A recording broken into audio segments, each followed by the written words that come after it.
तुमच्यापर्यंत निवडणूक येईपर्यंत काय चिंता ती आम्ही करू. उद्या निवडणूक सुरू झाली की ती चिंता मग आपल्या सगळ्यांना करायची, तुम्हाला मला सगळ्यांना.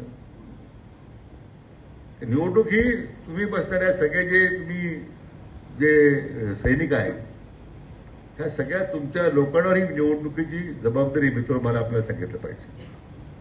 एक तर राधाकृष्ण विखेची जबाबदारी नाही, मोनिकाताईंची नाही, सुभाष पाटलांची नाही, आम्ही बसणाऱ्या स्टेजवर नेत्यांची नाही आहे. आपण बसणाऱ्या सभागृहामध्ये सगळ्या प्रमुख कार्यकर्त्यांची जबाबदारी आणि ही आपल्याला जबाबदारी पार पाडताना अतिशय या सगळ्या होणाऱ्या उद्याच्या अपप्रचार काय होतील ते त्यानंतर त्या काळाजोगात आम्ही सांगू आपल्याला.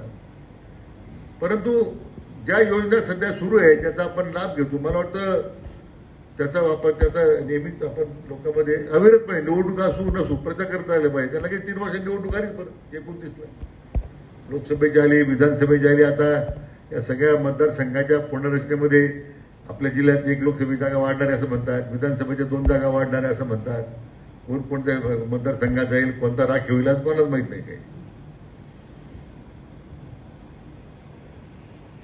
आता जिल्हा परिषदेच्या निवडणुका आपल्या सगळ्यांना मोठी अपेक्षा होती त्या पुढे गेल्या. त्या आता काही विधानसभा होईपर्यंत त्या होणार नाही. त्यामुळे विधानसभेमध्ये तुमचा कस लागणार आहे. उद्या जिल्हा परिषदेची उमेदवारी ठरवताना आम्हाला ते सगळे समोर चित्रमोज राहील ना ते पंचायत समिती, जिल्हा परिषद. त्यामुळे मुद्दा हा भाग सोडतो विरोधाचा, पण निवडणुका तर शेवटी पुढे गेल्यात ना. आणि त्यामुळे आपल्या विदर्भातल्या निवडणुका पुढे गेल्या, आपल्या उत्तर महाराष्ट्रातल्या निवडणुका पुढे गेल्या. ज्या ठिकाणी आरक्षणाची मर्यादा 50% ओलांडली, फक्त 12 जिल्हा परिषदेच्या निवडणुका झाल्या 34 जिल्ह्यांपैकी. परंतु ह्या सगळ्या योजनेमधून आता आपल्याला या निवडणुकीला सामोरे जाताना अनेक चांगल्या गोष्टी सांगण्यासारख्या आहेत. उद्या या वर्षी आपलं शेतीचं पाण्याचं नियोजन तुमचं उत्तम झालं, मळे रोटेशन चांगलं झालं का नाही.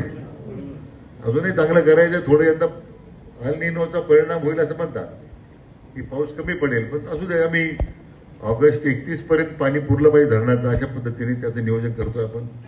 सगळ्या तुमच्या मुळेच्या चाऱ्या आम्ही 100% करून देतोय. सगळ्या चाऱ्या दुरुस्त होतील म्हणजे पूर्ण शेवटपर्यंत टेलला पाणी द्यायला शिवाय त्या चारीवर सगळे दूर करू. पण त्याला काय 200-300 कोटी रुपये लागतील आम्ही देतोय. मी कालच आमच्या सगळ्या अधिकाऱ्यांना कालच बोलवलं होतं.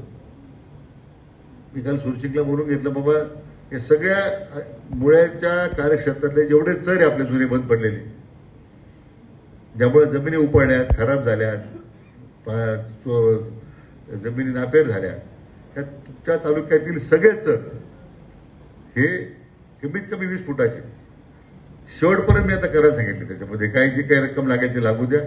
सगळ्या राहुरी तालुक्यातील जेवढे चर आहेत बंद पडलेले, छोटे झालेले, ते सगळ्या मी तुम्हाला दुरुस्त करून देतो. ती माझी जबाबदारी. ते करतो मी, नाही त्याच्यावर येतो मी. म्हणून ह्या आज सरांचं काम 50 वर्ष झालेलं नाही आपल्याकडे, पण बरोबर ना. बऱ्याच जमिनी त्यामुळे खरंच झाल्या, पाण्यात निचराच होत नाही. करत केलं चालेल ना. सरांचं काम केलं चालेल की नाही चालणार. म्हणजे त्यासाठी माझा प्रयत्न. मी आता माझ्या मतदारसंघात जवळजवळ 100% काम होत आहे.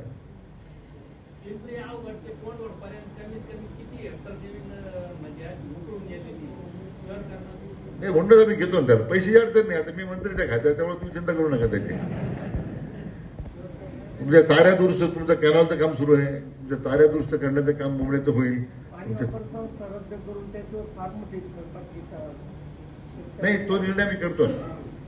पाणी वापर संस्थेचा निर्णय करताना त्याला काय मार्ग काढायचा मी शोधलेला आहे. पाणी वापर संस्था हे खरं म्हणजे शेतकरी